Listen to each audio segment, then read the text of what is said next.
What do I smell like? What do I smell like? What do I smell like? Mister? Yes, we know you're there, Rennie. You're next. Oh, did he leave? Beezer, don't you leave. Beezer! He left. Trait. Jakey left. Luca never came over yet. He's just giving me Beezer! the death glare. Beezer, people are here to see you. Come here. Let me take down some of this jungle.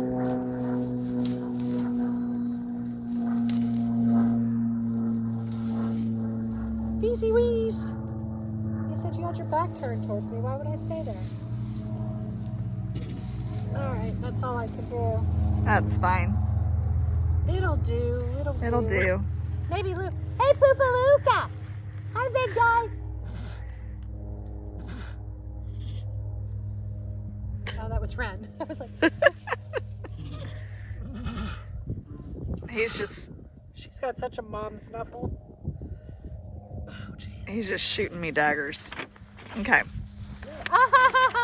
See, he always likes to make you a liar. There's the prettiest Such a butt. tiger that Jamie lies about all the time. Oh, are you feeling a little arthritis today? You look like me waking up in the morning. He looks kind of slow today, huh? Looks stiff. What? Those dogs have been barking at something all day, like seriously barking. But I don't know what it is. It's something across the street. Huh.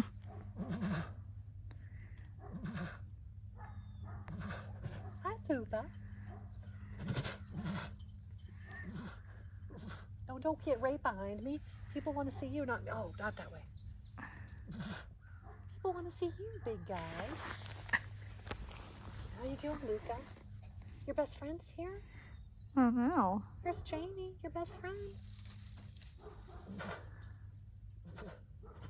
Oh, snot in the eyeballs. Here, have this, Mom. Good thing I haven't worn makeup since COVID. Ay. I know, you would like to eat me. All right, Okay. let's answer some questions. Answer some questions. Hey, hello everyone. How are you today? Hope everybody's doing good. We're going to answer some questions today. All right, we ready? What are we going to talk about? Well, our first question is from Steph Louise. Hey. Hi, Steph. How are you? And Steph wants to know, Kevin seems to be on the smaller side for a serval. I got to meet 2 servals at a wildlife park and I was shocked at how big they are compared to Kevin. I don't know. I think Kevin's pretty normal. Yeah. Yeah, I mean, I haven't been around a ton of servals, but I think he's... quite a few. He's about normal size. Yeah, I don't know. Did you look up normal size serval? What's their size? Kevin weighs... I don't remember how much he weighs. And he weighs a lot more than I think he weighs 26 pounds. No, that was when he first got here. So he probably weighs 30 pounds. Gosh, people asking questions. He's very chunky right now. So he probably weighs a lot more I know. than normal. But he's a tall guy, and it may be hard to see because... That's what I'm thinking, too. You're not looking at him, like really him standing up straight next to a person, so you can't see really how tall he is. But he's tall. I agree. Average serval weight, 26 pounds. What did you say? He was 26 when he first got here. He weighs more than 26 So now. he's probably 30 or more now. Yeah. I bet he weighs 30, my guess. They say between 20 and 40 pounds, 40 being very high end. Yeah. So I bet he weighs 30 something. Yeah. I really don't know. Because he wasn't fully mature when he got here either. No. Yeah. No. And He's knee. I mean, he's knee over knee. I mean, he's like knee high. He's as tall as Malika. Yeah. He's Malika's body height, but not weight. Malika's got. She's hefty. In the winter. She's solid. In the summer, not, but in the winter, oh my gosh. Yeah. She immediately turns into a Mika. And he's got that skinny little neck. Well, not right now, but normally he's got skinny little neck. He's still, yeah. He's got those little tiny little paws, but his body is solid. Yeah. So he's probably bigger than you think he is. I think that he's average. I mean, every serval I've ever, I haven't worked with that many servals, but I've probably worked with 5 or 6, and he's pretty average size. Sorry, all this stuff is in my hair. All the babies left us. Not JP passed out. But JP's still close by in case mommy needs him for an emergency. Yeah. All right. So our next question is from Laura Werner. Hi, Laura. So Laura was wondering, this is a long question, so bear with me. Gotcha. Have you watched any of the Kevin Richardson videos when they were introducing 2 lions? They administered oxytocin, is that how you say? Mm-hmm. Oxytocin spray in the noses of both lions periodically when they were in adjacent enclosures, then again right before they were put together. The theory was that it promotes bonding. It seemed to work, but it was a sample size of 1, so really no way to know if it made a difference or not. I wonder if any of the scientists you have done research at CARE with in the past would be interested in trying something similar to facilitate introductions of Kevin and Malika or Ruby and Lakai. Interesting. I've never heard of it before. Lions are not very hard to introduce to each other. Lions generally just introduce and they're fine. So that's a little bit of a different thing because lions are pride oriented. They're family oriented. And so having another lion and the introduction, it would not, unless it was 2 male lions, that I think they were females. Yeah. I think it was 2 females. It would make sense if you gave him oxytocin, because that's basically the pregnancy type thing, because with domestic cats, they use pregnant female hormones. Right. Or pheromones. Pheromones for what? Yeah. To like calm cats. If you're introducing cats, they suggest that if they're having anxiety problems. Makes sense. I don't know. Would I be willing to try it? I'm going to be honest with you. I don't know if I could introduce Ruby and Lakai. I don't know if I can. I do believe that Malika and Kevin will happen though. But I think Malika and Kevin will happen very naturally because I think Malika is going to have natural hormones because she still is intact. So she's still going to produce hormones, and he's pretty much of a humpy, happy guy. So he is going to be, I think, very attracted to her, and she is going to be very receptive of him automatically. With Ruby and Lakai, Ruby's still intact, so there is a possibility that, he may find her attractive. And that's one of the reasons why we talked about not spaying her until we decided, do we put her with Lakai and see, because Lakai's neutered, so we don't have to worry about inbreeding, and servals and lynx can't breed with each other, so we could try to introduce some. They can breed, I'm sure, but they can't produce. So, and honestly, probably those hormones are more powerful than anything else. The ones that you can give them. Yeah, absolutely. So, it's a really interesting, an interesting thing. I'd have to ask some of my friends in the zoo community because they do a lot of breeding in the zoos and see if they do things like that. I really don't know. But yeah, it would be a great research project if we were into introducing cats more often.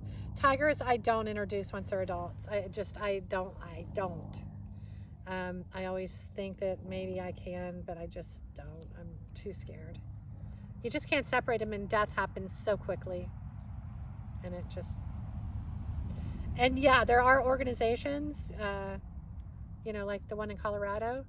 They do introduce cats to each other, and they're, I guess, very successful at it. I don't really know how they do it. I think that it's really cool that they're able to introduce, but they have like 50-acre enclosures, and we don't have 50-acre enclosures. So that's a whole different thing there. Yeah. Yeah. We just have different cats here than they might get there too. These cats are very bonded and very attached to people. It doesn't mean that they wouldn't maybe do well in a group. I don't know.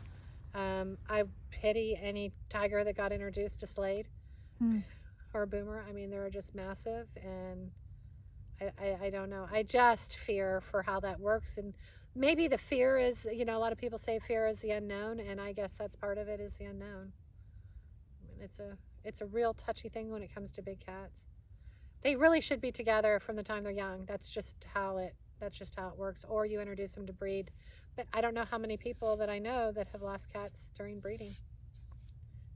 Even horses. There's countless horses that have died during breeding just because it's very violent, and big cats are very violent. So I don't know, but we don't breed here, so it's not a part of what we do. So I don't know. Yeah. I mean, I think it's interesting, very interesting, because anything like that I find incredibly interesting. It's just I don't know how it applies directly to what we do.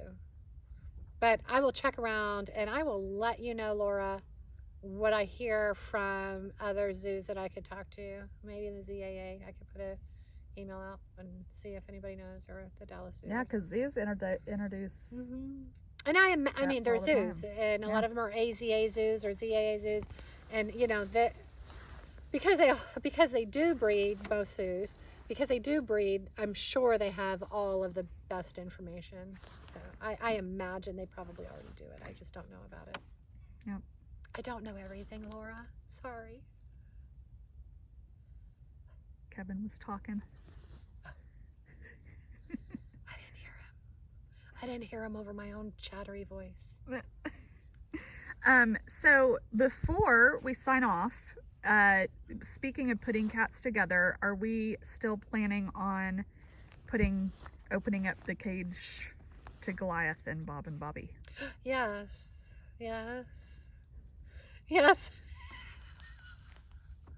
I'm such a sissy. I'm so afraid. At least with them, though, we can interfere really quick. We can be in there and we can pull them apart. I mean, literally, especially like Derek and Calvin. I mean, I'll grab Bob. Got it covered. Jamie, you can have Goliath. I'm going to take Bobby, thanks. But I think what we'll do is probably introduce Bobby first to see how Goliath reacts to having another bobcat in there before we introduce Bob, who's probably going to get in his face quite a bit. Yeah. Because Bob's a baby. He's a baby. Bob just wants to play. So yeah, I do want to introduce him, but right now I think Bob and Bobby are doing well. We've had some oh my God, so cold out here yesterday. We had wind, uncontrollably freezing cold wind yesterday. So we have these really nice days like right now where it's like in the 40s, upper 40s, and then again this week we go down in the low 20s. So the problem is it's like I want to make sure that we do it when we have plenty of personnel, and we don't have interns right now. So I want to make sure that we have plenty of personnel, we have somebody that's able to stay and watch them and monitor really closely. And we still haven't even gotten did Dustin even take down that fence in between yet? No. Yeah, the fence still needs to be taken down in between. Yeah. Before we get anywhere near, because they need to be able to interact through the fence and be okay with that first. Yeah. So step by step. But Bob and Bobby love each other. They are just perfect. The cutest things. I love them. I know. They're super cute. They just wrestle and chase each other. I know, and tumble. Oh, makes me so happy. I know it is. Another one of those care success stories. Thank God it worked type Yeah. things. Yeah. And we were. I was just as worried about that one. I was worried, like, what if Bobby gets attacked and he's so little, and Yeah. he's mentally not an adult at Yeah. all, even though he's getting bigger. But she's so good with him. She is so good with him. And she wants to play just as much as he does. I know. Well, maybe not as much as he does. Whenever she gets to ground level, that means Yeah. it's okay. When she's up on her top Yeah. part in her little And he fuzzy does pink really bed, good at respecting her space. he doesn't go up there Yeah. ever. I imagine he's tried before. And she's probably knocked him off. I'm probably pretty sure that she told him, no, that's not happening. So, yeah. No, they're great. Yep, they're great. All right. All right, everyone. That's it for today. You have a great week. Thanks for the questions. Bye. Talk to you later. Bye.